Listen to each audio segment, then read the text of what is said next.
All right. So, Boost.Generic.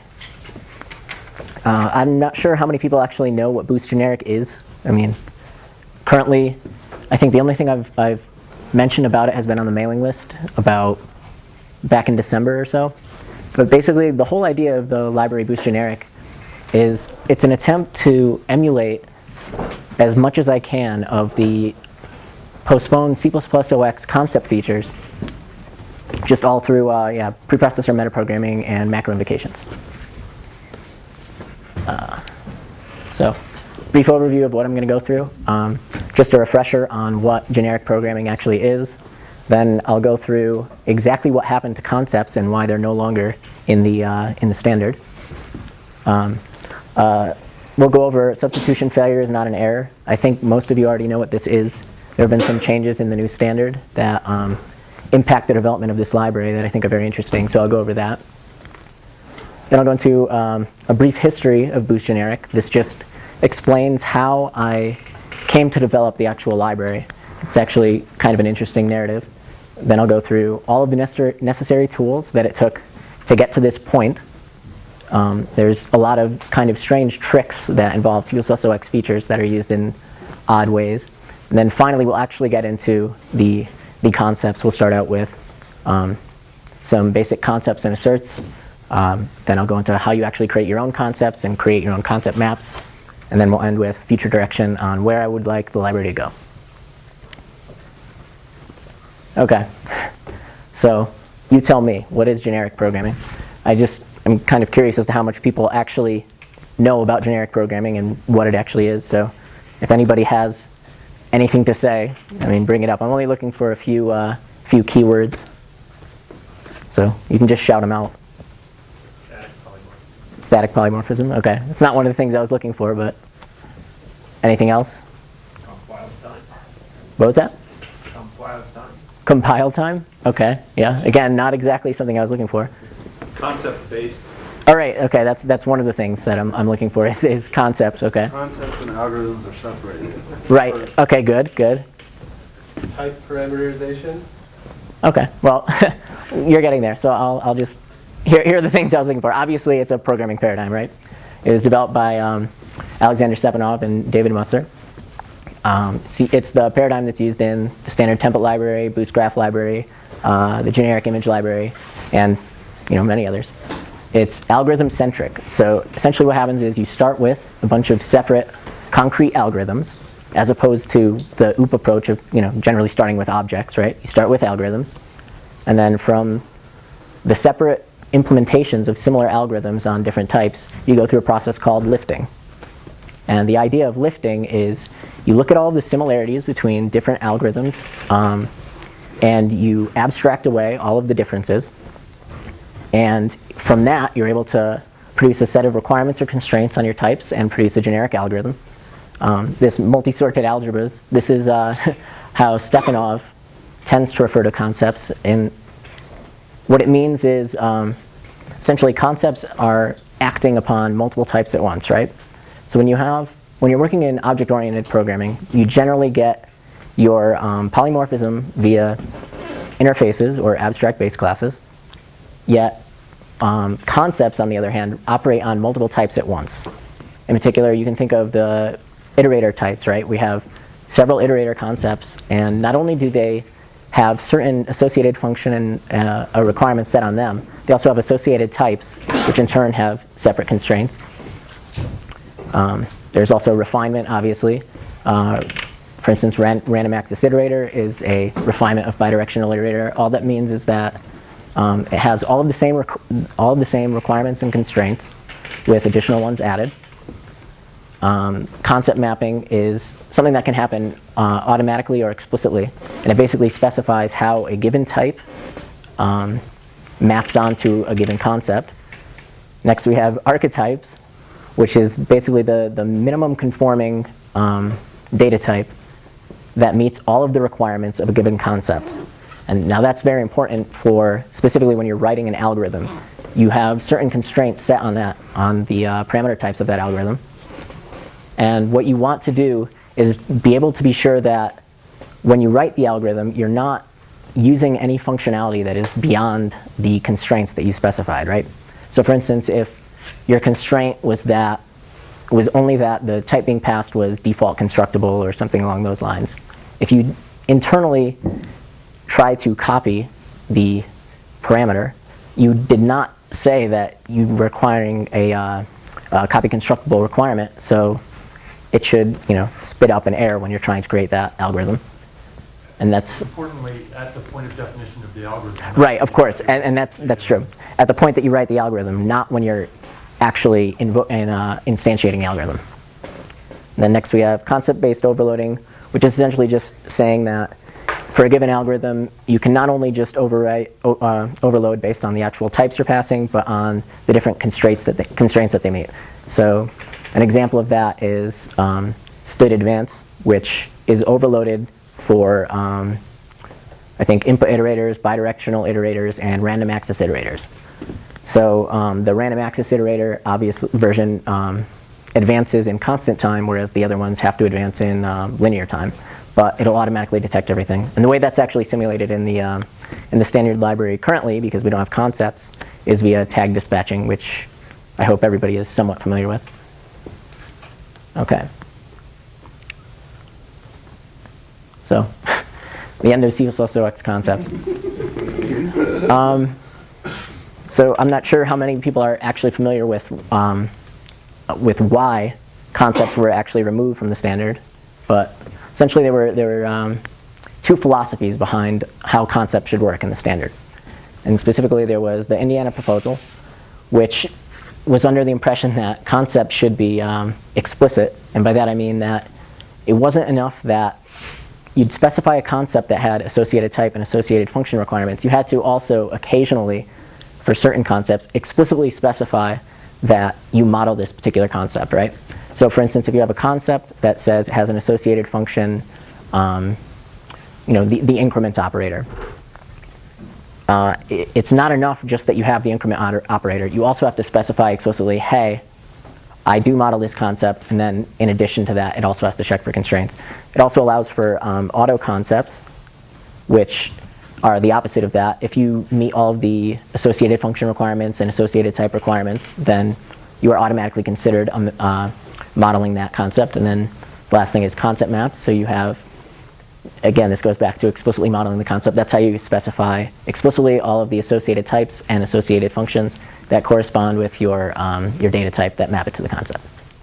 Now, on the other hand, there was the Texas proposal, and they took a different approach. Particularly, I think Bjarne he looked at explicit concept maps as being a sort of like a code smell. Like it seemed that it was, he was expecting that there would be too many pieces of code where there would be completely empty explicit concept maps, correct? So in other words, you'd have, I'm trying to think of, does anybody know?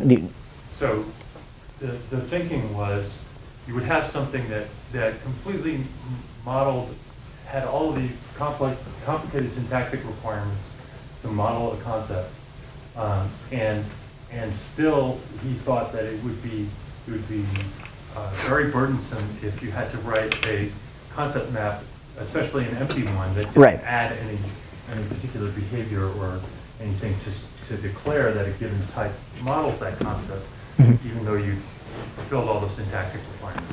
Right. So in other words, even though everything meets the syntactic requirements, it shouldn't be required that you just put in an empty concept map, because that's just, to him it seemed redundant. So there were only automatic concepts, which were basically, the auto concepts from the Indiana proposal, and there were no explicit concept maps. Now, without going too much into like a political kind of thing, I side with the Indiana proposal for reasons I won't go into, but we could talk about that later. To be perfectly fair, also to the process, Mm-hmm. there was broad agreement, including among Bjarne and Gabby, that we were going to have explicit concepts, auto concepts, the concept maps, and everything, and just sort of toward the end, it's like Bjarne had a freak out and decided that it was not going to work and everybody was going to be upset with it. Right, but okay. So substitution failure is not an error. Okay. So I'm not sure how many people are familiar with SFINA. I think most people are.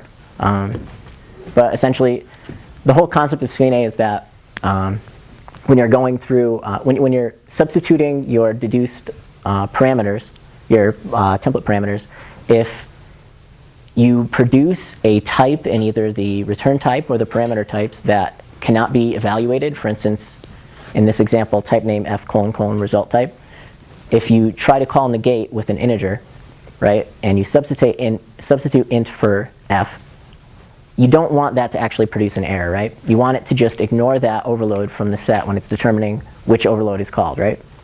So in the bottom line, we're calling negate with the literal 1, and we want to make sure that there's no error that happens simply by considering the second negate function template.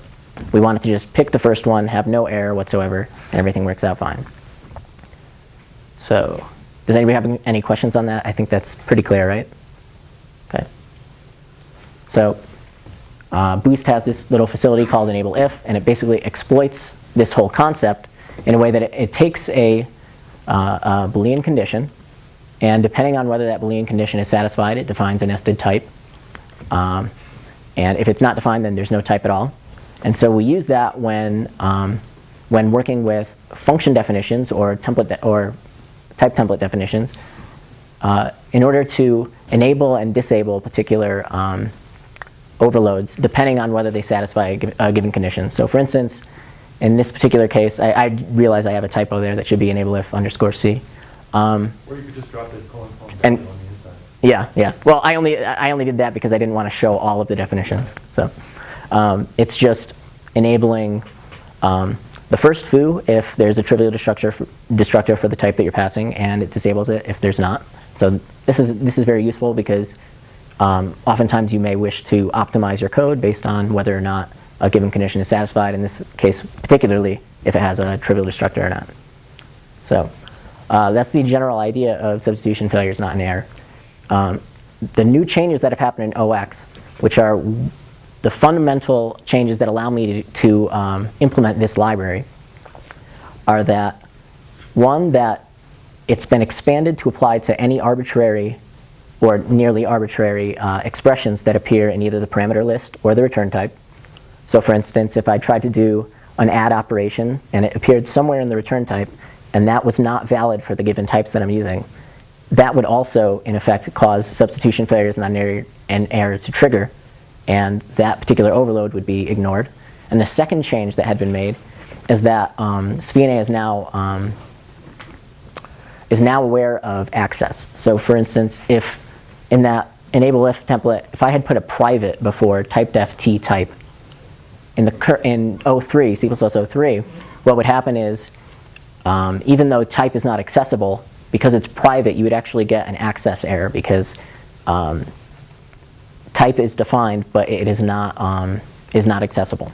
So that, the change that was made in C++ OX is that if it's private, you just ignore the overload just as you would with any other type of SFINA.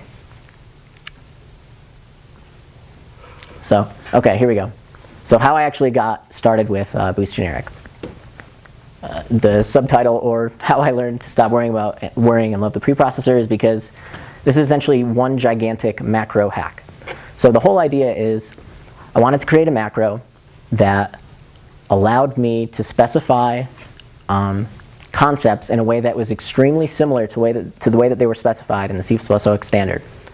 And in order to do that, it's actually very complicated because if anybody's familiar with how the preprocessor works, you're very limited in terms of what you can do, right? You can expand macros, you can concatenate tokens together, and you can stringize arguments, and that's pretty much it, right? There's no recursion, there's no anything. So here's how I actually got started. It all began with OX auto functions. So I encountered this problem, right?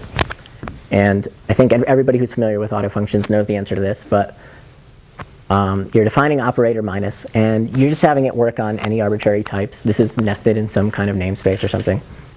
And you want to determine what the return type would be of this operation.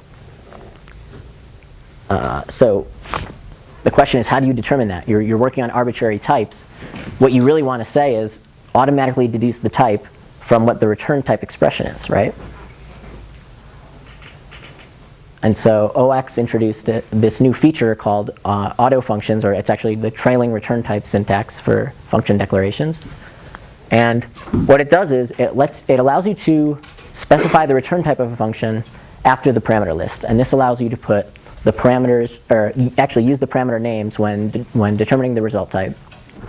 And so this allows us to put the actual expression that goes in the return type into the return type, and then you don't have to worry about doing any strange sort of meta function resolution in order to figure out the return type. But the problem is this is very redundant, right? We're kind of repeating the expression in two different places. Kind of goofy. I mean, at least when I first heard about auto functions, I sort of had it in my mind that the return type would be automatically deduced, right? Why do we have to repeat things? And what's kind of strange is, in the more complicated case, when dealing with OX lambda functions, this behavior actually already exists.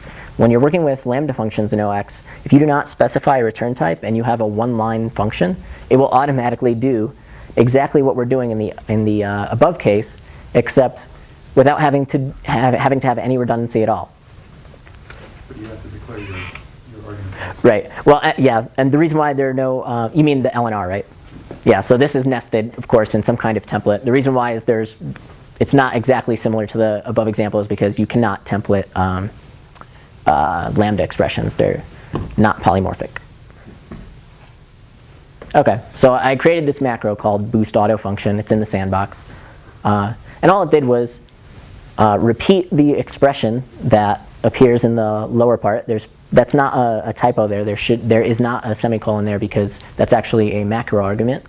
And it repeats that expression in both the return type and the expression.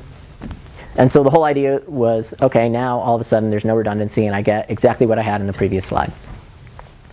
But I ran into a problem, and that was how do I use enable if in this particular case, right? So usually when you use enable if, you use it in either the parameter types or the return type, and in either case we cannot do that here, right? Because first of all, we do not have an explicit return type, so there's no place to put it there. And also we're passing in the arguments and they're being deduced, so we cannot use enable if as an argument or an additional argument because it's an overloaded operator and it can only be two arguments there.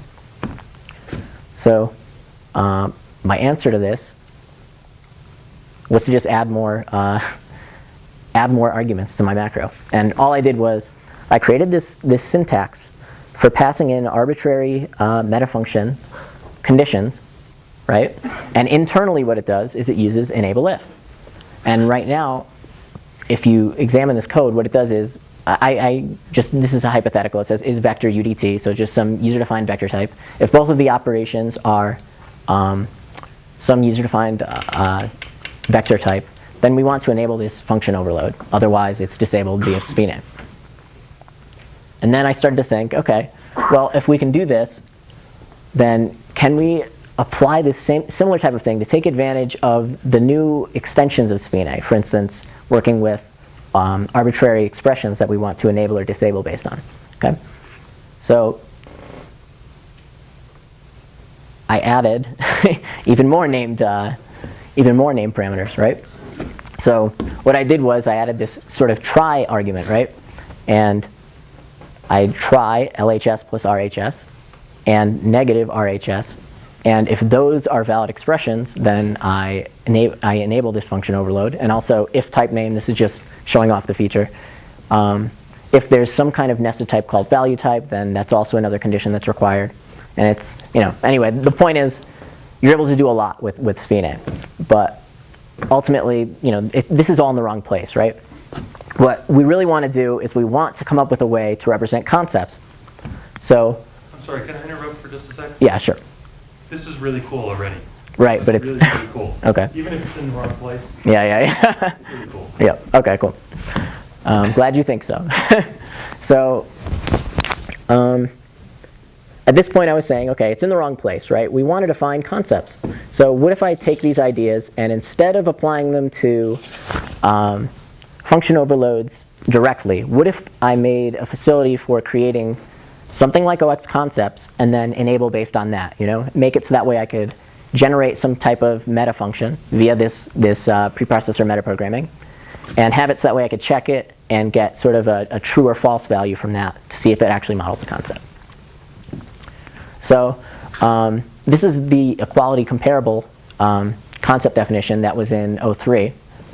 It's very different from what it looks like in OX, but this is what I was using as in my first iteration of the library to try to come up with some type of idea on how I could generate this macro. So it reads in these tables, and these tables refers to both equality comparable and other concepts that are defined in that section. I think there's less than comparable, blah, blah, blah, blah. So in these tables, T is an object or reference type to be supplied by a C++ program instantiating a template.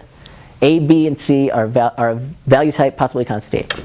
So what that means is that we have these givens A, B, and C of type T. So given those givens, we need to have a valid expression A equals B. That the return type of that expression has to be convertible to bool. And then the last requirement are essentially our axioms.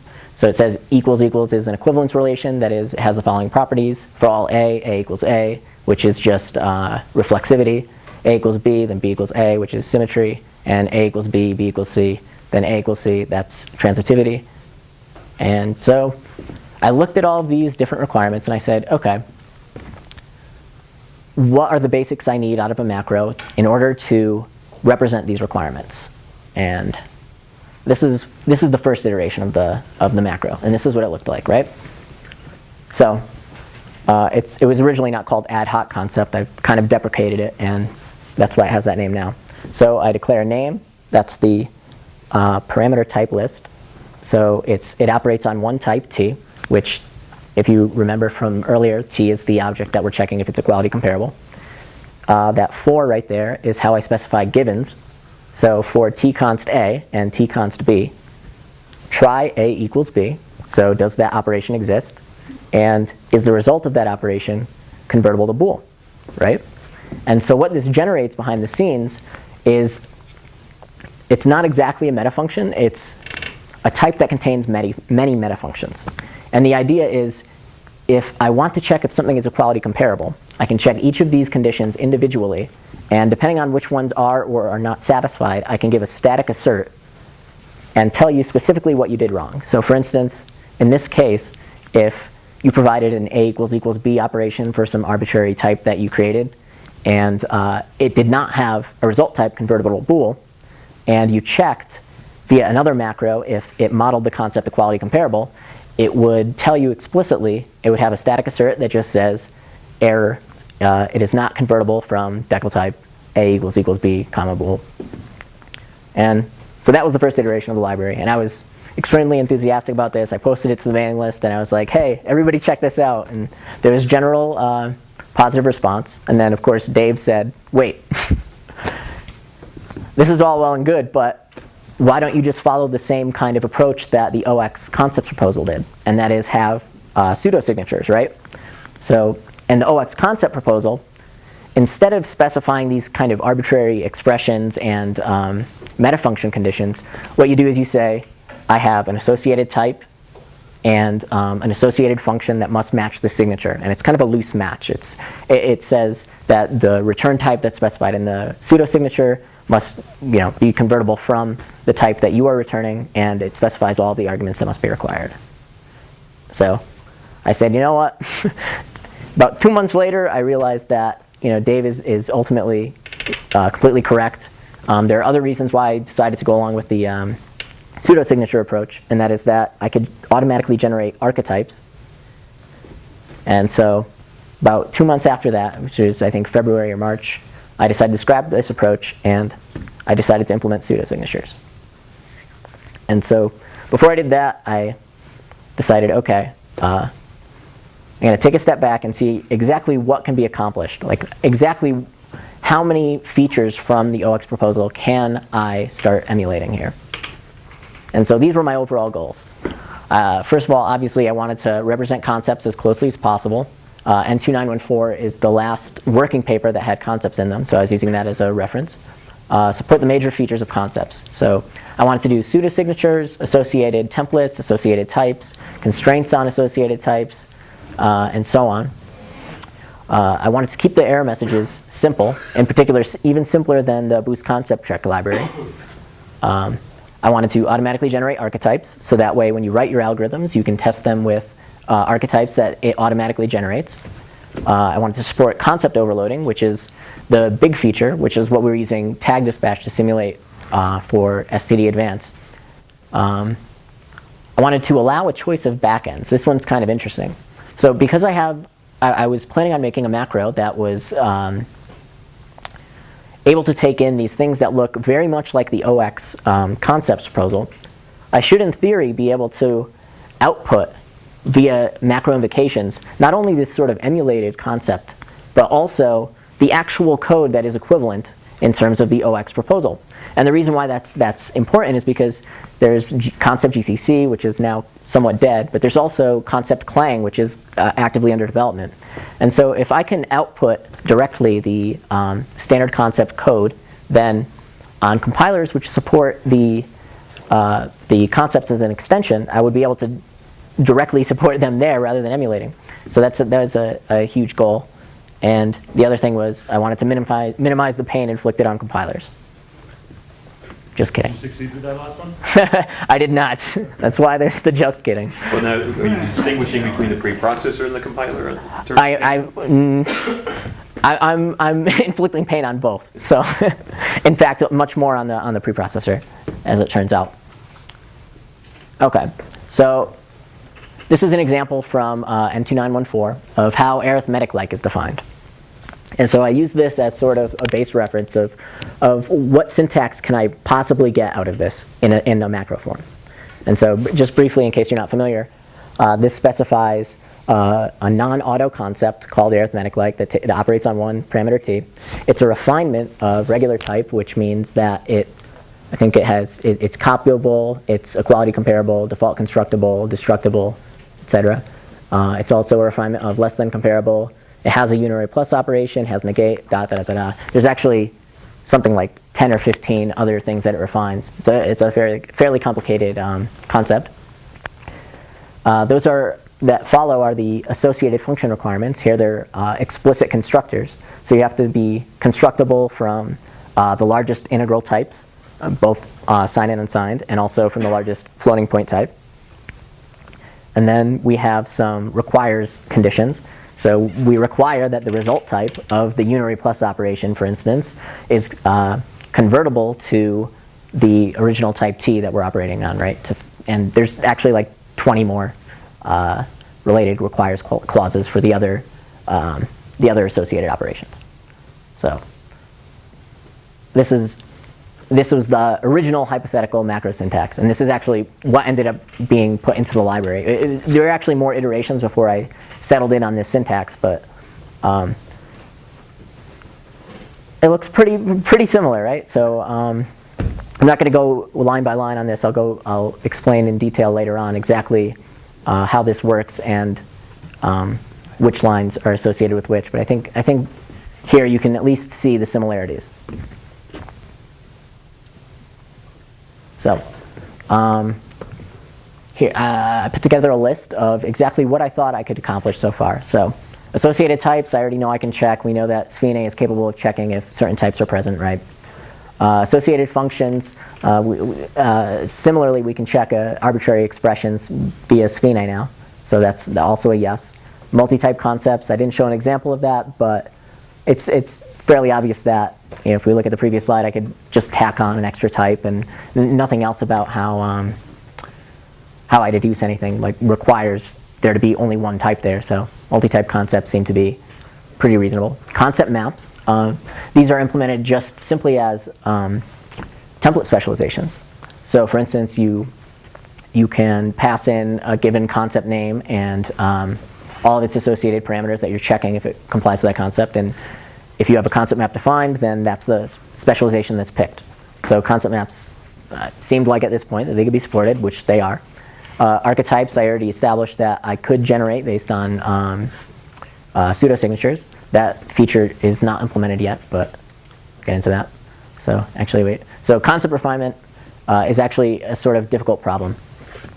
And the reason why concept refinement is so difficult is because, according to the standard, if you have a hierarchy of concepts, for instance, the iterator concepts that we're all familiar with, if you define an explicit concept map for a random access iterator, you want that concept map to act as the map for the bidirectional iterator that it is a refinement of, and also of forward iterator, input iterator, etc., without having to manually make a concept map for each one of the ones along the way. So in order to do that, the way it's defined in the standard, or in the last proposal that had, or the last working paper that had concepts, was it said when you are checking for the concept map in the less refined concept, what you do is you have a list of all of the more refined concepts, and you first, or second, after you check if there's one directly, you go through a list of all of the more refined concepts that you know of in that translation unit, and you try to do some kind of match to see if a concept map exists for those. So the difficult problem here is, and if I want to emulate that functionality, what I need to do is come up with a way that I can generate some sort of type list across a translation unit. So in other words, not all in one place, right? Because concepts, for instance, a random access iterator is in one header. A bidirectional iterator is in another header. How would I know all of the concepts that inherit from the base iterator concept? You don't know at any one given point. You kind of assemble that list as you go along the way. So I had to come up with a way to generate a type list across the translation unit. And I'm not going to go through how this code actually works, but you may be able to figure it out based on this code, but probably not without studying it. The general idea is, while you obviously can't modify a type, for instance, a type list, you can insert new overloads to an overload set, right? So the general idea of this approach was, I made a way that you can insert a new function overload that refers to all of the previous function overloads. And the most recent overload that you've written acts as a better match when it is being called. So the last one you called is always the one that gets picked when you, the last one that you wrote is always one that gets called when you, that gets picked when you call it with explicit arguments. And that one refers to the previous overload, which refers to the previous overload and the previous overload.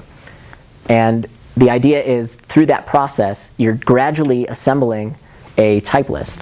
And so I use that kind of technique to build up a list of all of the more refined concepts of a given concept. So this is kind of strange, but OK. So I seem to recall there being a rule that said something about if you would find a different overload in another context under some circumstances, it would cause the behavior would be undefined. And I think this may trigger that case.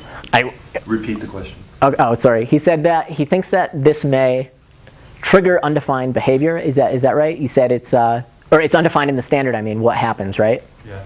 OK. That might be true. That may or may not be true. OK. Well, either way, this seems to work. I think I might have a strategy for you to do it differently. If you... OK. Yeah. So anyway, this is the approach. I'm sure there are other approaches that perhaps don't exhibit undefined behavior.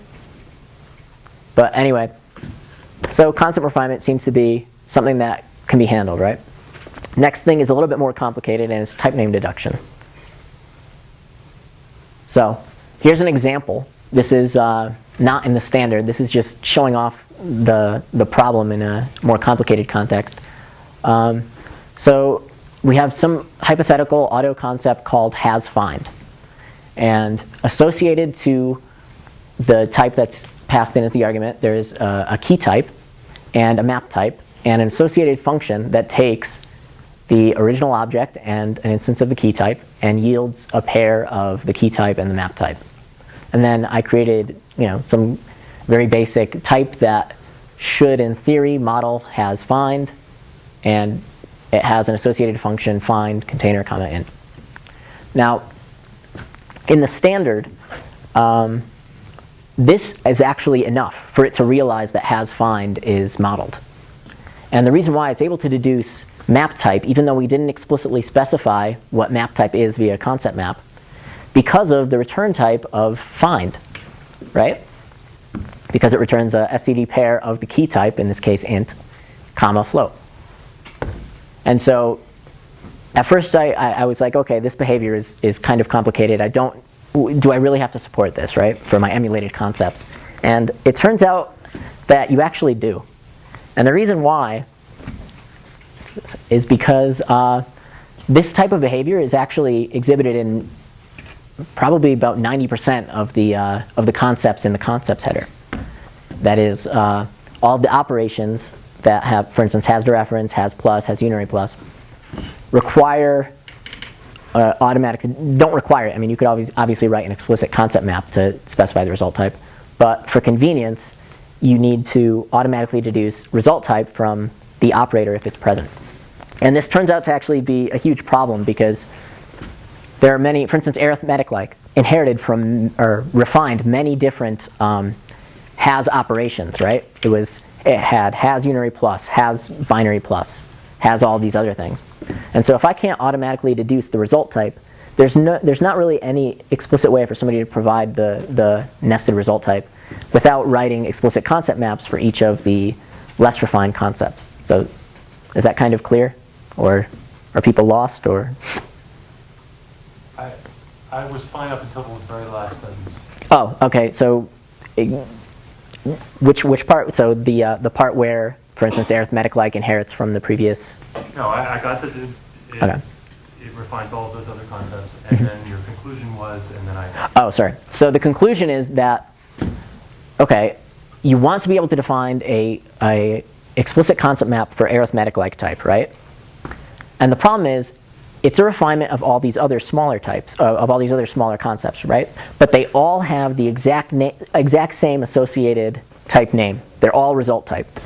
So the way that you'd have to get around this is, and so that way each operator knows, you can't just explicitly specify some result type in the arithmetic-like concept map, right? Because it could be different for has plus from has unary plus. Right. So getting these to be deduced automatically ends up being really, really important, because otherwise you would have to write explicit concept maps for each of the less refined concepts, which kind of defeats the purpose, because now, especially for arithmetic-like, which has 20 some odd less refined concepts, you don't want to have to write explicit concept maps for each of those. Those are all exactly what auto concept is for. So. Right, yeah, of course. Yeah, you don't want to have to explicitly say that you model has plus. I mean, that's the whole reason why it's there, or one of the reasons. So I looked up exactly what the rule was for how type names were deduced. And I'm not going to go through and read this entirely. But essentially, the way it works is it uses the same rules that are used in template argument deduction. So for instance, when you call a function with some arbitrary type, and that function is, or some function template, and that function template has some sort of pattern, for instance, stood pair, int comma some other type, then those are the same rules that are used when trying to do deduction on an associated type. So here is what my macro looked like, right? This is the hypothetical macro. And I wanted to see if there was some way that I can do that same type of deduction using template argument deduction with just the information that I have here. I want to convert the information that I have specified in parentheses to something that can be internally represented as meta function calls or something along those lines, and pull out the map type that's associated with that find function. So these are the different pieces that I can pull out, right, and look at individually. I have the key type, the default value for the key, or default type for the key type, the map type, the textual representation of the return type of find, the name of the function find, and each of the parameter types individually. And so from this, you can exploit template argument deduction and come up with a sort of way to deduce what the map type is. It's kind of complicated, but essentially what you do is you convert the textual representation of the return type and you make it appear in the parameter list of some other function, or function template, And for instance, I have class mapped type, which was the map type there. Up here, note that it appears now in the parameter list and also in the return type. And then I call that function with the result of the invocation of find. And from that, I'm able to pull out what the result type of map type was. And just in case find, if find, for instance, didn't actually return a stood pair, then this overload would be picked instead. And when I do typedef typename deduce result : type, instead of getting the actual deduced result type, I'll get some kind of dummy type, which I can then check against. And so if I receive dummy type, then that means that deduction failed, the concept is not modeled, and I can abort. Otherwise, I have the actual map type. So is that clear, or? It's kind of complicated, but it works, and Is this going to be on the test? it's I was proud of this when I came up with this, but I don't know. Question. This is good. Oh, yep. So does the dummy type give you information about what failed about the deduction, or? No, it's just basically, it's just the way that I get the dummy type is, yeah, it just the deduction. All I know is that find was callable and that the result type did not match the pattern that I was expecting. That's all it kind of tells me. I mean, I no further information other than that. Okay. There are also more rules. For instance, if you remember from the previous slide, where was it? Here there are two functions, right? There are two associated functions, and they each have result type. The other thing is I want to actually, for instance, what happens if this overload returns something different from this overload? It shouldn't match, right? So it turns out that I have to, inside of my emulated concepts, test each of the associated functions, even if I'm able to deduce it from one. If they all return the same thing, then there's no ambiguity there, and it's a match to the concept. If there is a difference, then I have to abort and say that there is an ambiguous deduction, and I safely handle that situation. So it'll just correctly say there's no match to that concept. So. Got a hand over there. Oh, yep. I don't know how you got map type out of pair. Okay, so. You have to repeat for the camera. Oh, he said, sorry. How did I get map type out of pair? Okay, so the key to that is, so if you remember, I have the textual representation of the return type up there, right? And it includes map type. And that appears in the parameter list of deduce. The reason why I use an identity wrapper is because in this particular case it shouldn't matter, but sometimes there are certain qualities. For instance, if it was returning like if it specified some kind of type that can't appear directly in a parameter list, or that it couldn't, or that when you call with the result it would be decayed or something differently, or Non-copyable, for example. yes, well, not necessarily non-copyable. Actually, the main case is void, right? If it's void, you can't use a typedef of void in a parameter list. So that's one of the huge cases. Okay, so getting back on topic. So template class map type. Here's where the key happens. I use the same name of the type that I'm trying to deduce in the template parameter list, right? And so if I call it with the result of find, and find returns stood pair of key type and some other type, then when it goes and does the automatic template argument deduction, it associates map type with that, and then I return it in the result type, and then from that I can pull it out of decal type, blah, blah, blah. And that's how I get the result being the map type.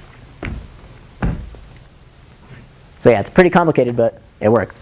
So concept-based overloading, what's ironic is concept-based overloading in that first iteration of concepts I showed you was basically the first thing that I got working. And it's all based on the trick that I showed in concept maps of assembling a type list as you go through a translation unit. And the idea is I generate the tags that you would use with iterator categories automatically in a way that parallels the hierarchy of concepts, right?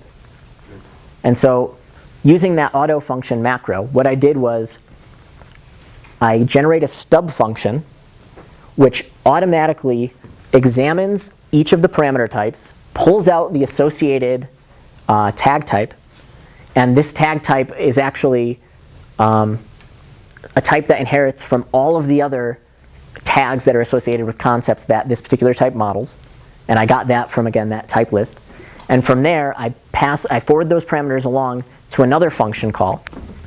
And now that I have the tag present, I can use tag dispatching underneath the hood. So it's actually two different macros. Unfortunately, my revised version of the library, which uses pseudo-signatures, I have not implemented this yet, but it's coming.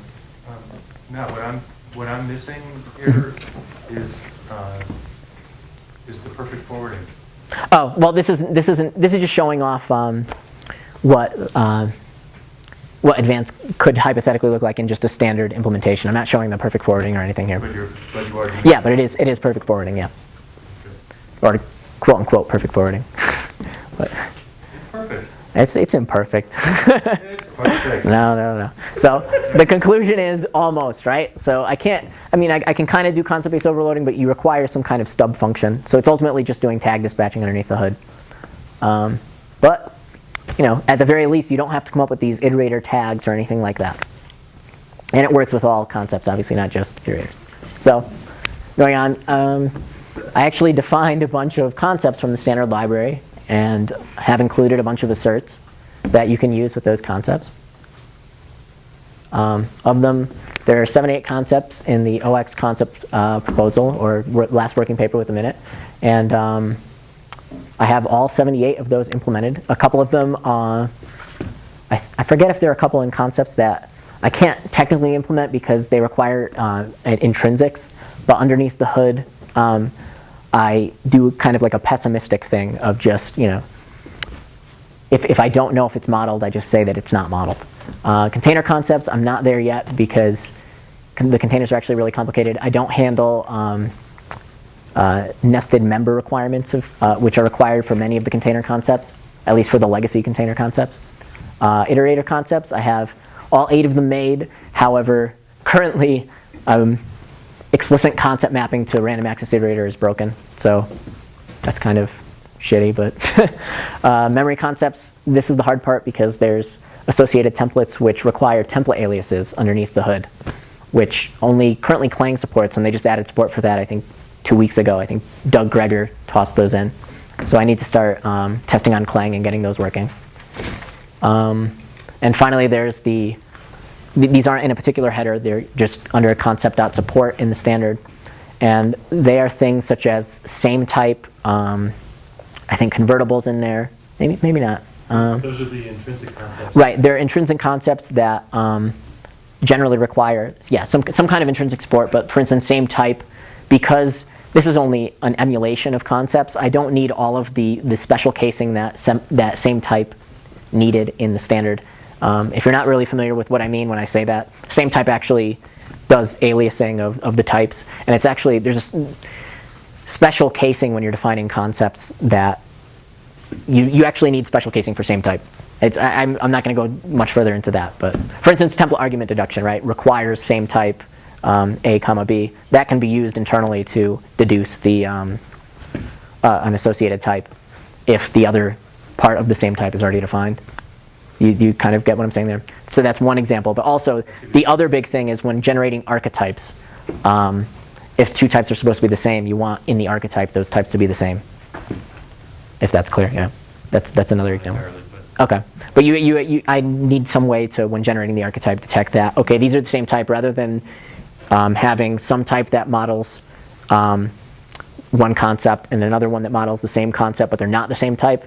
That's how it tells them that they're actually the same. So it's kind of important, but I'm only human.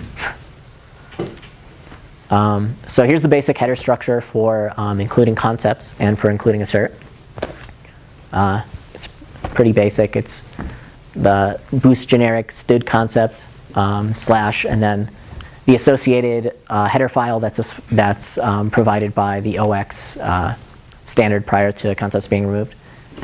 And you can pull them out individually, which is actually kind of necessary because compile times are pretty horrible if you try to just include the entire concept library by itself. And I just have one header for the asserts. It's there. All the concepts, again, are based on N2914. If I understand right, you think that there are ways to cut the compile down here? Right, okay. significantly? So it turns out that, so I'm saying that the compile times are long. I'm compiling on GCC 4.5 and not 4.6 yet, but, if I include all of the concepts that I currently have defined, it's taking about 6 seconds to compile a translation unit that includes all of these things. And that's kind of bad. The reason why it's like that is because of all of the preprocessor metaprogramming. And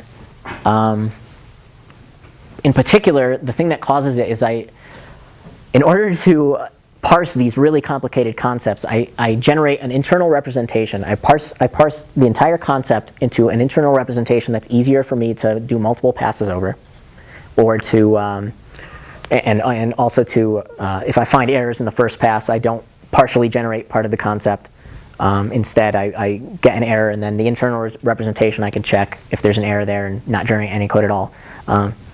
Sorry, that was kind of convoluted. But anyway, so it's a big, long process. I convert to this internal representation. I make a big, long pass over that internal representation through Boost preprocessor fold operation. And the problem is I'm generating so much code behind the scenes in that one fold operation that the state ends up getting gigantic. And so the amount of memory that ends up being eaten is huge. When I first started implementing it, actually, I ran out of address space from just compiling random access iterator, and which is obviously a huge problem. So I optimized it a little bit, so that obviously no longer happens. But it's still very, very memory intensive when you're compiling because of that. But there are other advances that I can do to make the compile times come down and to reduce memory usage, so that way they're actually very, very feasible to be used. Like just pre-processing? Yeah, pre-processing everything. So for instance, most of the standard concepts, it's not like you're changing those. So you can just run it through Boost Wave or something and generate all of those pre-processed files. And then when you include the header, it just includes that the pre-processed header instead. And then Sebastian also gave the suggestion of just, pre-compiled headers. So those are two options. And the other big option is just going through and actually rewriting some of the preprocessor codes. That way I'm not doing such, accumulating such gigantic states. Okay, so here's what the asserts look like. So I have, the main one is Boost.Generic assert, and it should be very intuitive to use. It's just, you write the name of the concept and its parameters. And in this case, int pointer is addable with int, so there's no assert triggered. I also have assert not. So we know that you can't add two pointers together, so that there's no assert there. And this last one triggers an assert, Boost.Generic assert, has plus, int star. So the idea is we hope that the type of error that I can generate here is very easy to read. Has plus is an auto concept. We want to know exactly why it is that has plus was not modeled. And so this is the type of error message you get. Static assertion failed, requires has plus, int star. So that error right there, it says line 14. That I should have numbered the lines here. But that corresponds to this line right here.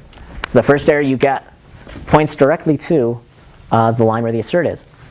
And the next thing says, in instantiation of has plus associated or instantiated from here, which points to here, static assertion failed. Type name result type was not explicitly satisfied and cannot be deduced. Wow. And if you remember from the examples I showed of has to reference, has plus is very similar. It just has an associated type result type and an associated operation of the binary plus operation. And it has to deduce the result type from the associated operation, and that's what this message is telling you. And if you notice, it's pointing to the has plus header. So I'll show an example of this in an actual compiler, but this actually points to the concept definition. So you can actually see as a reference, if you click on it in your IDE, for instance, it'll take you to that header, in particular the macro invocation, so you can see the definition of the concept, and that's where you see the error message. So you actually have a reference, so you know exactly what result type means in that context. Same thing happens here. Don't look at this right here. That 10,691 is the character column. And if you realize, I mean, has plus is a very simple concept, so if this tells you anything, I've seen error messages where it says like 50,000 here, and that's for, I think, random access iterator. So it generates a lot of code behind the scenes, and you do not ever want to look at the preprocessor output.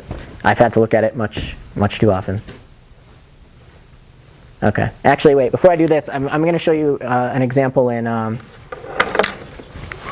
the compiler of arithmetic-like, because I think that's a really interesting one. Okay. So here's what arithmetic-like looked like in the last working paper that had concepts, right? Oh, yeah, sorry. Oh, whoops, that didn't work. Yeah. Okay, wait. Is that big? Yeah, good call. I use computers. Okay, so. Just what you used them for. Right. Okay, so there we go. Now that's a little bit better. So, concept arithmetic-like, again, this is just a refresher. It refines regular, less than comparable, blah, blah, blah, blah, blah. That's what it looks like. So we know what our requirements are. So let's see this in an IDE. Well, actually, I'm not going to show you it yet. I have right here my type, which is just some hypothetical type that I've created that is supposed to model arithmetic type, or arithmetic-like type, okay? So I'm defining the type. These are just stub declarations. They don't, just to satisfy. That bigger, read. Oh, I can try. Whoop. Okay, you can see that. Right? Okay, and here's, I didn't show you the syntax for creating a concept map yet, but this is what it looks like. Here it's just empty because I already satisfy these. They can be found via ADL, and all of the associated types should, in theory, be found by the automatic deduction that I detailed earlier. So if I go and compile this, whoops, just this file, it should work. Sorry if you can't really read this, this down here. I don't think I can actually read it. So it compiled fine. It took 4 seconds. Not that great, but whatever. Okay, so let's start looking at some of the error messages we get, right? If we start commenting things out. So do that. Comment out all of the relational operators in the constructors. So now what we want to happen is we want to get an error when we're actually making the concept map that tells us, hey, you can't make a concept map because these do not exist. So we do that. We build. And we wait a little bit. Okay. So it looks like a lot of errors, but they're actually very helpful errors. Can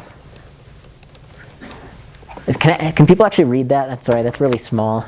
Why don't you just read it to us? Okay. So it says, static assertion failed. Concept map does not satisfy the following requirements. And it gets cut off, but it actually just says, Boost.Generic, stood concept, arithmetic-like, open angle bracket, my type, and angle bracket. So that's the first error you see. And it brings you to the concept map definition. Maybe the build block. Oh, that's would not cut it off. that's a good call. It can even be. I can't. I've tried enlarging it. Oh wait, I did. Good call. Okay. Okay. So there you can at least read it. Okay, this is kind of. I think the build messages are a little bit easier to read here, unfortunately. Okay, right. I think this is a little easier, maybe. Okay. So the next things requires bool operator equals const t, const u. That's the requirement for the equality operator. And if you look at the instantiated froms, that's actually the list of refinements, right? Arithmetic-like refines regular type, which refines equality comparable. And then equality comparable refines has equal to, or has equal to, right? So when I click on that line, not only does the static assert tell me what went wrong, it also shows me exactly the concept that it happened in. So we have some context. And similarly, if I look at the other asserts, notice I have axioms here too. It takes us to the equality comparable, which is where not equals is required. Similarly, for each of the other ones has less, greater than, less than or equal to, I guess is in the same one. Yeah, it's a requirement of less than comparable. What do you do with axioms? You just ignore them? Right now, axioms are just ignored, yeah. I'd like to do not concept checking, syntax checking on them at the very least. So the way I do that is just convert it to a function that returns void or something. And there's a little bit more that I'd have to do, because if operator equals is not defined, you're supposed to introduce some hypothetical equals operation. It's how the details in the standard. So you can always use equality inside an axiom. Oh, Yeah. So it's a little bit more complicated than just turning it into a function, but yeah. do me a favor and make that a really low priority. Right. Yeah. That's why it's not done yet. I mean, because simply parsing an axiom is very easy, because all I do is I look if the keyword axiom is there, and then something that follows is non-empty and not parenthesized, and I assume that it's correct. Okay. So that's it. And then here's, requires. Whoop. You guys are seeing the arithmetic-like definition here. It's kind of big. These are the requirements for has explicit, constructors. It's just referring to each of these three errors. And so that's that. So that took, oh man, I think I might have to skip through now. I thought you had another one. Oh, I might have two open. Yep, okay. So which compiler was that? This is GCC 4.5. I think you're good. Okay, yeah. So actually getting those, especially the instantiated froms, that was actually a really hard part. So I'm glad you're appreciating the error messages, because getting things to be instantiated in exactly the places I wanted to in order to get them to refer to the proper, locations in the header files was very, very tricky. And not getting any other intermediate things along the way. Is that very compiler dependent? Or The instantiated froms should not be compiler dependent, right? Because if they generate instantiated froms at all. yeah. But the only issue that's big is Clang shows it goes into instantiate from from macro invocations, and since I'm using preprocessor metaprogramming, that's probably going to be huge. But I haven't been testing on Clang. That's something I'm gonna have to cross.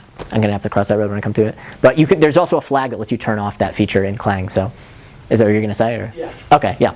So that's one way around it. I mean, it's unfortunate because if somebody actually wants that feature and they're using this library, they essentially have to turn it off if they want nice error messages. Well, depends on if you give them pre-processed headers.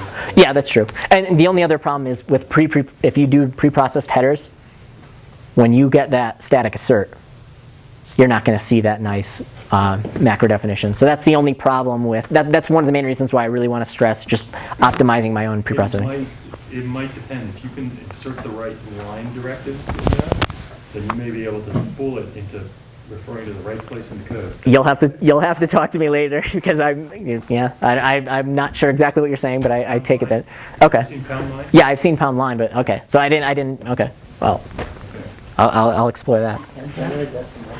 No, you No, I wouldn't be able to generate it from the macro. I'd have use to. Wave Yeah. to do it. Yep. So, whatever. Okay. So enough already. I want to make my own, right? So here I'm just going to detail the syntax for creating concepts. Okay. So, Is there a question back yeah. here?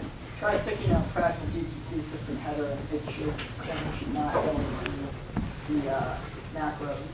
Oh, okay. I didn't realize that. Okay. So starting with the basics. Something I didn't mention before is I do not handle scoped concepts. And it turns out that the reason why is it's just a really, really hard thing to handle.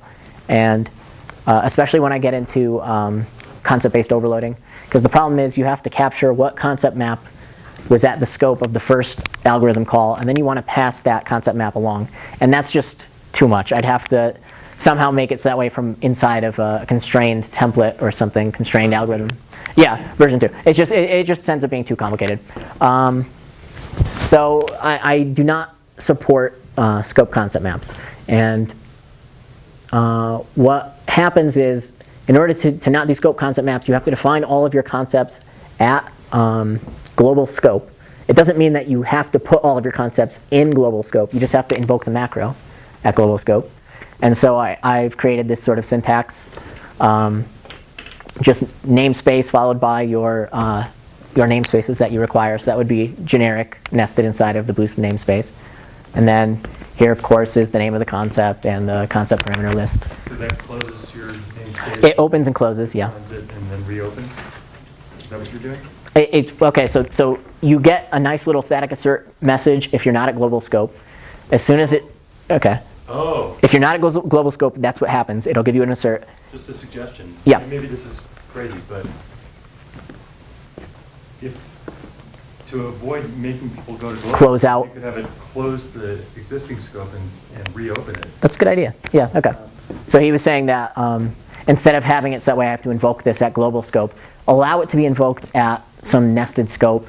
And when the macro is invoked, it looks at how many namespaces there are, closes it out, then it does all of the magic and then reopens the namespace so you're back in there. And the main reason why that would be good is so that way you don't have to have people using the macro to exit out of their scope and go back in when they're done. But yeah. So that's something that Spirit could use.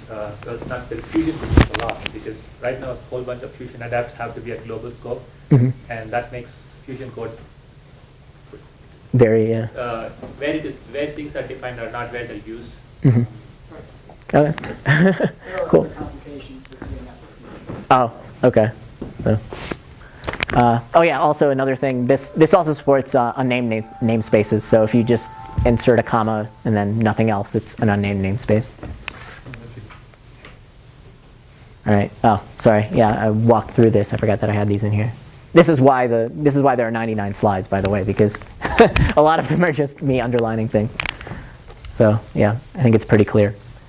I didn't mention it before, but the reason why everything like the parameter type has to be encased in parentheses is because I have to have some way at preprocessor time to pull out that keyword type name separate from the actual name of the argument.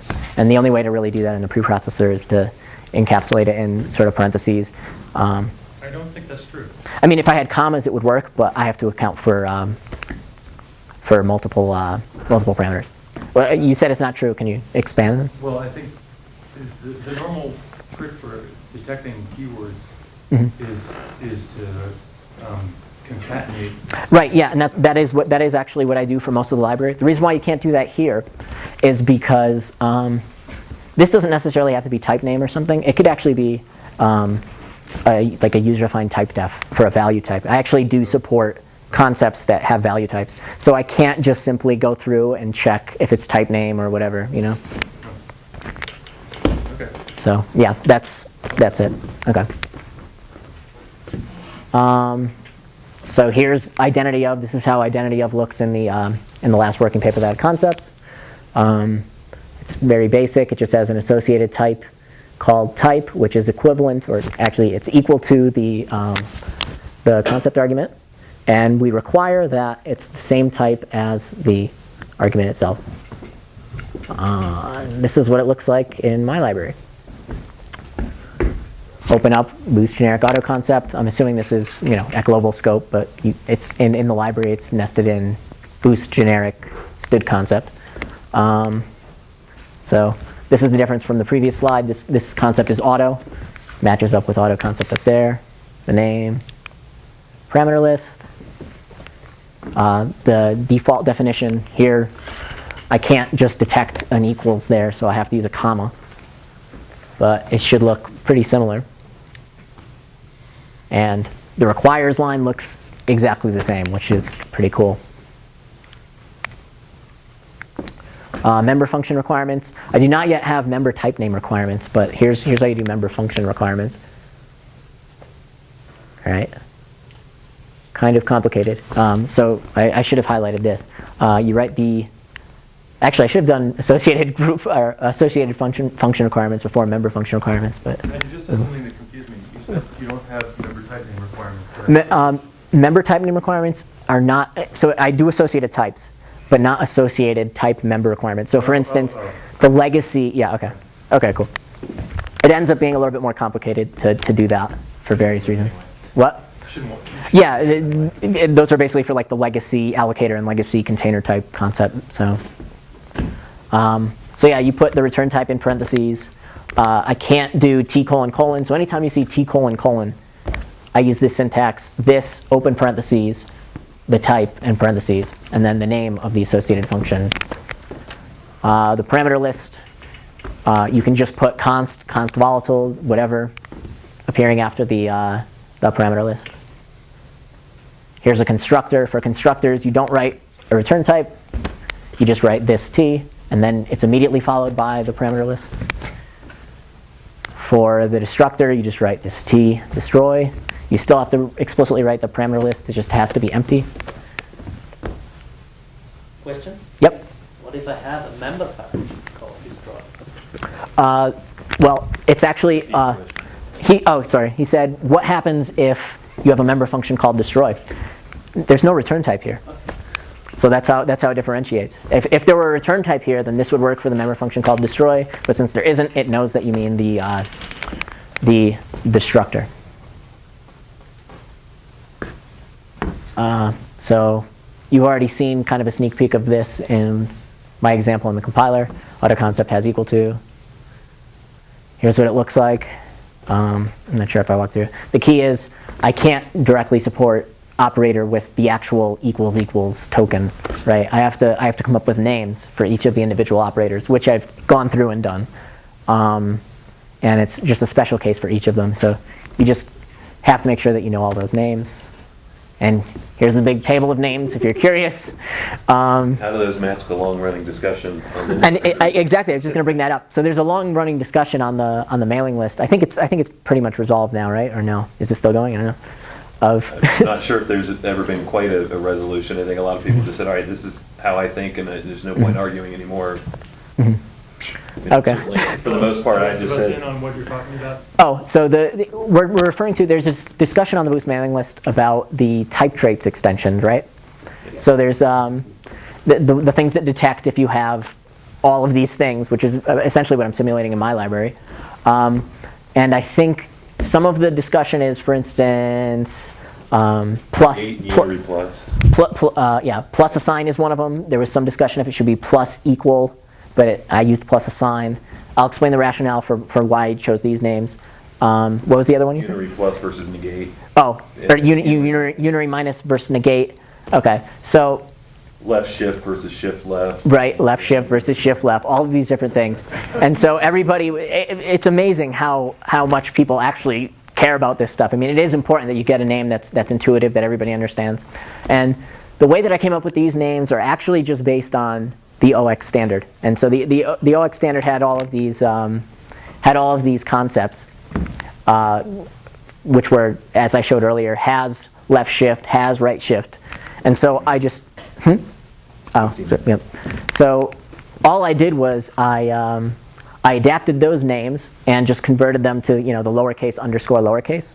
So all these names are actually just based on the names that were in the standard. And I just figured if I were going to make some type of decision. You didn't use multiplies. This is, that was one of the discussions? Oh, okay, yeah. Somebody wanted multiple. Multiplies. In the standard? Multiplies. Yeah. For the function object? The one in the STM. Right. Well, I'm basing these on the concept definitions, so has multiply. So that's why I'm. That's where all these things are coming in. Right. But these, because I'm emulating concept, I used all the names that were used in the concept definitions that were in the last working paper. The only difference is there were no names in the working paper. There were no has arrow, no has arrow dereference, no.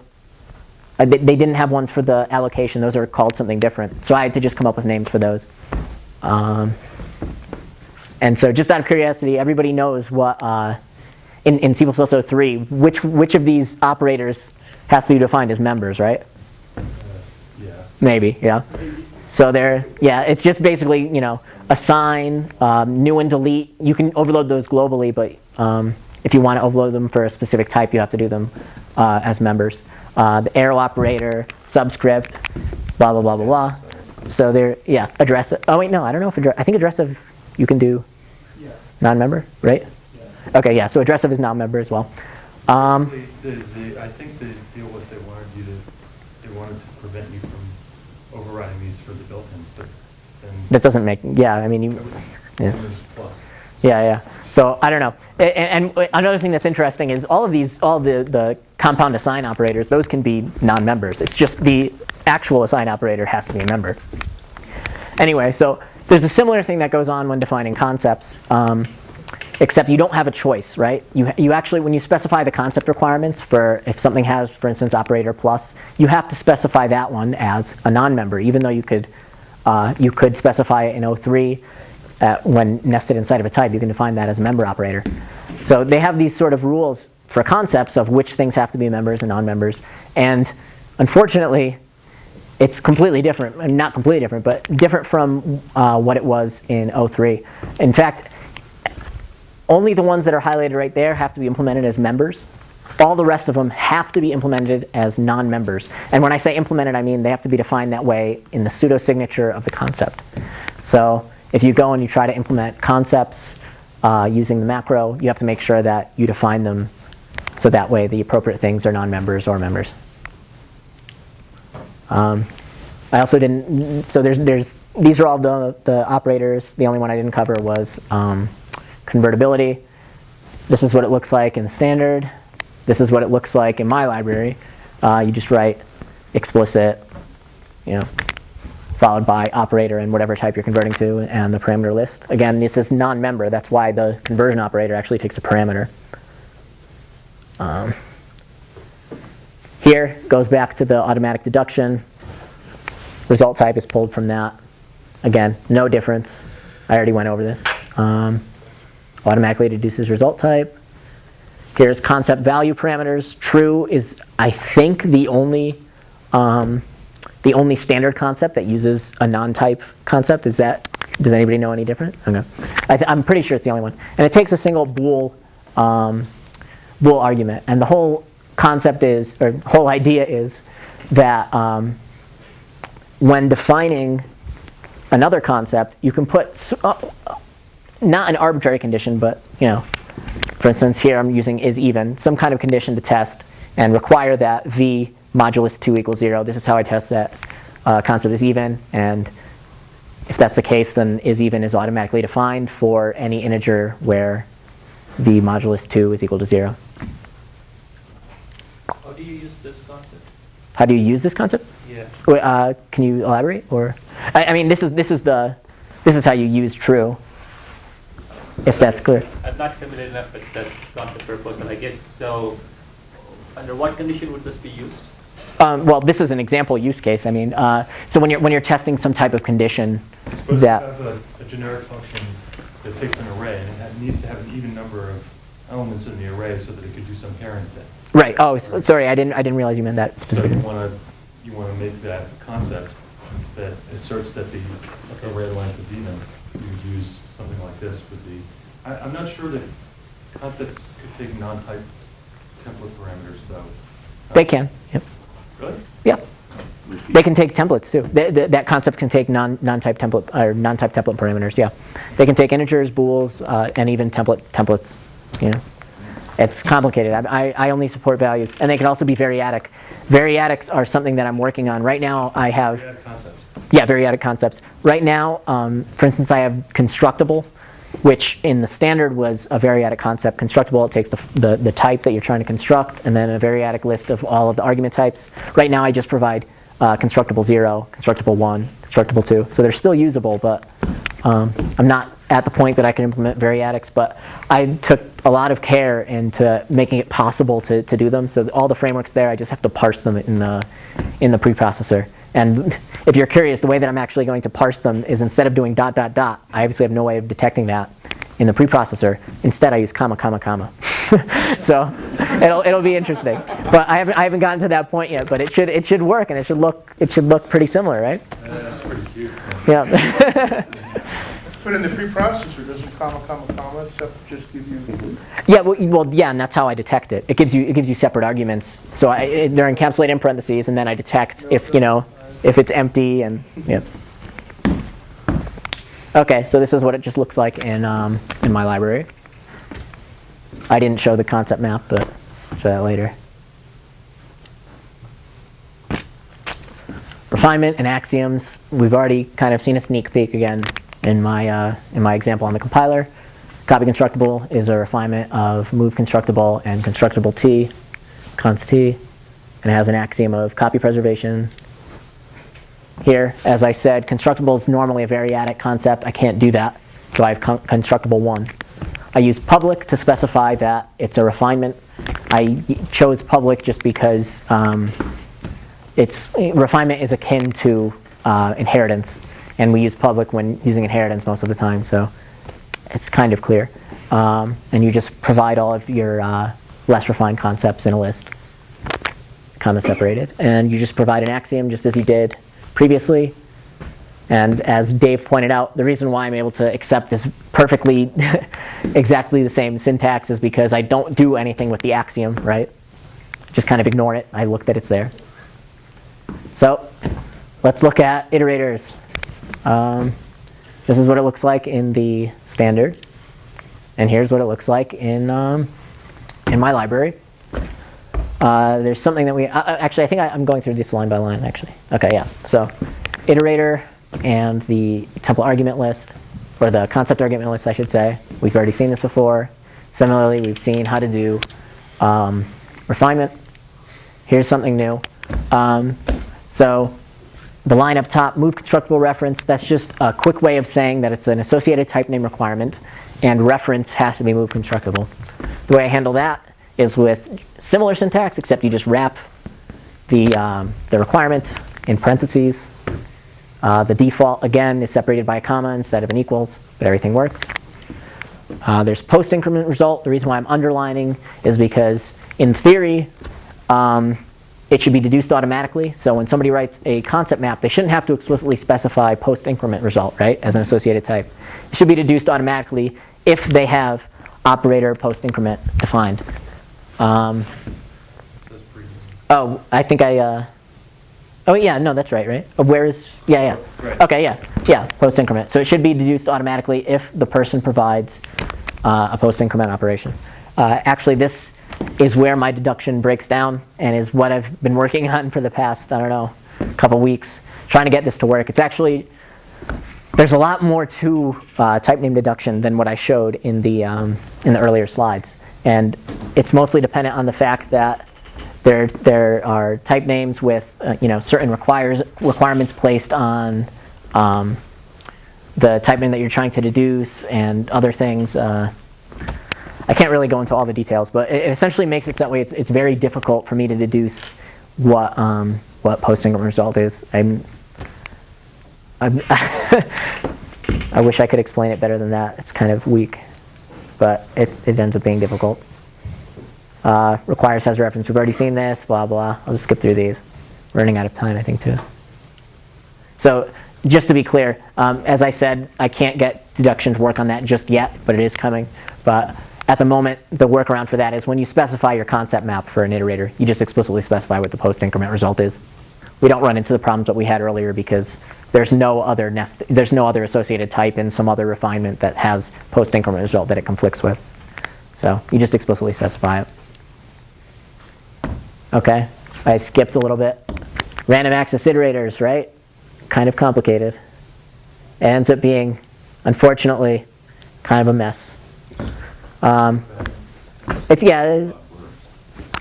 First of all, one big difference is, if you notice, you can just refer to value type, right?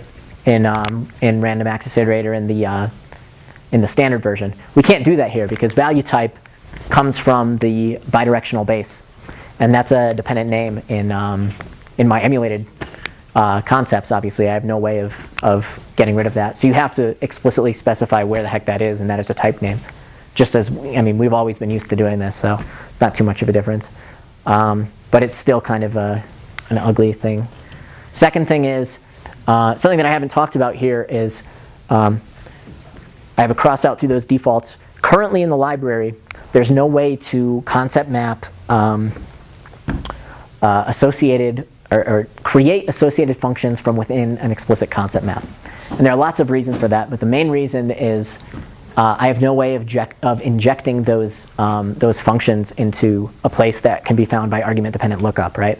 So if somebody defined somehow, in some hypothetical syntax, how to, or what the associated plus operation was from within inside the concept map, how would somebody actually refer to that? They'd have to explicitly call it.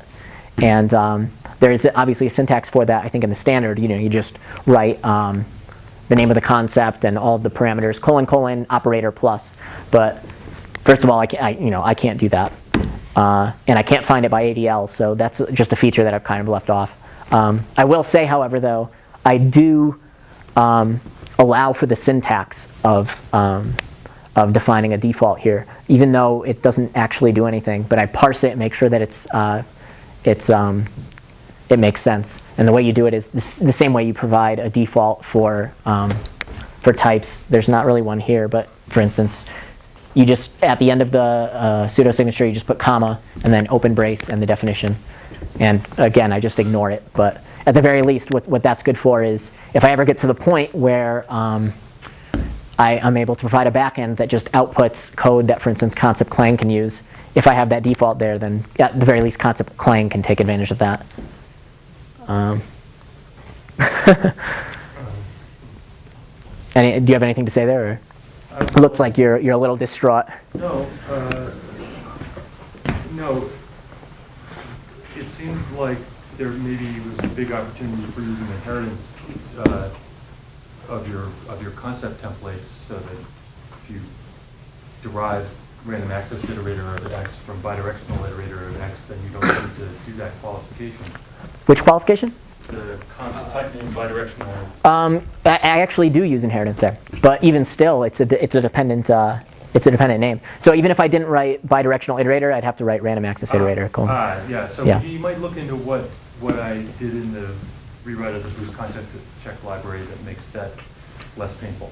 Okay, I'm unfamiliar with exactly what you're referring to, but we can talk afterwards, I guess, and take a look at that.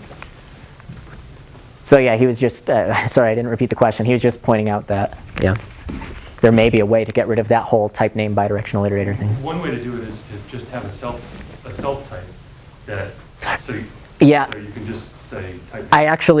I actually did include a self type, and I forget the reason why I couldn't use it.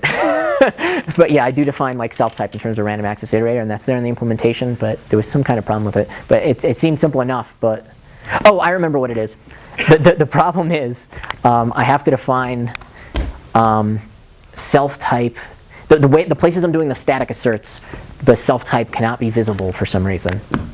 But I may be able to change that. It might have just been too complicated for me to implement at the time. But the places that I do all the metafunction checks and where the static assert, they all have to be aware of what self-type is, and it means passing along the name self-type to different things. Okay, sorry, but yeah, it just ends up being sort of complicated. Creating concept maps, I think I only have a couple slides for this because ultimately I can only provide associated types. Everything else is picked up automatically. I have an empty slide here. Everything else is picked up by ADL. All of the associated functions are just ADL. So here's what concept map looks like for pointers, non-constant pointers in the standard. Here's the first problem. Here's one problem. I can't do yet constrained concept maps. So in the standard, it's constrained that T is an object type. So for instance, we do not want a void pointer to be matched here. That's the big case. Unfortunately, I can't do that yet. But underneath the hood, I would have to use the same technique that would be usable for concept-based overloading, and just implicitly take the concept maps that are associated with it, and then when the map is looked up, use the tag types to deduce if it can be if it's associated with this concept map or not. You can use with template specializations. Yeah, I know. Actually, that's pretty much everything is used with template specialization. I don't actually use the function form. That was just kind of an example at the beginning. The only time I use function form is when doing type deduction. Okay, so there's a huge future direction. I really wanted to get archetype generation in before BoostCon. It turns out it's pretty complicated, but I'm hoping that I'll get that done in a month or so.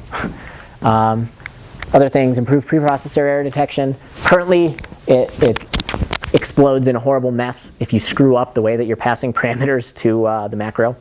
And I've been taking care to make it so that way that's not the case. I have ways internally of detecting the errors nicely. I just don't really act on them, and so you still just get a mess. But that should be somewhat easy to change.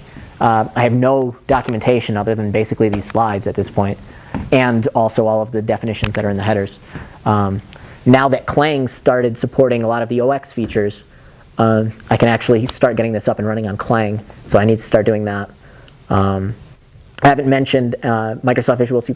I'm actually running Windows, which is why I'm currently just using, which is why I'm only using 4.5. I don't think there's a way to get 4.6 running very easily on Windows. But I can't get this running in MSVC 10 yet because their preprocessor is so non-compliant that I have to basically create an entire new, I have to probably end up duplicating the entire code base in terms of hacks. And right now it's something like 30,000 lines of preprocessor macros. So that's a huge task. At the very least, though, I could actually start testing on MSVC if I just take the preprocessor route, just preprocess files, and then I could start testing in that sense. But the preprocessor part is a big task. I need to add type template requirements. So as Dave was pointing out, he wasn't sure. They actually are supported. So you can do template concept parameters. Oh no, that's not even what I was talking about. I'm actually talking here about rebind and allocator. So allocator has an associated template rebind, which I can't handle yet. As I said, Clang is the only thing that would be able to support that because they just recently got template aliases, which is how you satisfy those constraints.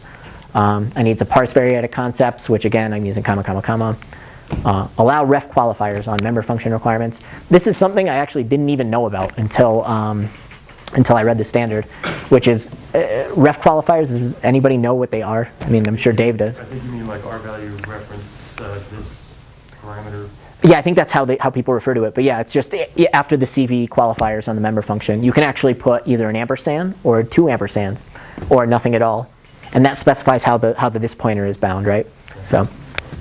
I don't have any support for that yet, but that's something that's a little ways off. I'm trying to think I don't know if there are any concepts in the standard that actually use that feature with concept requirements, so it may not be that important.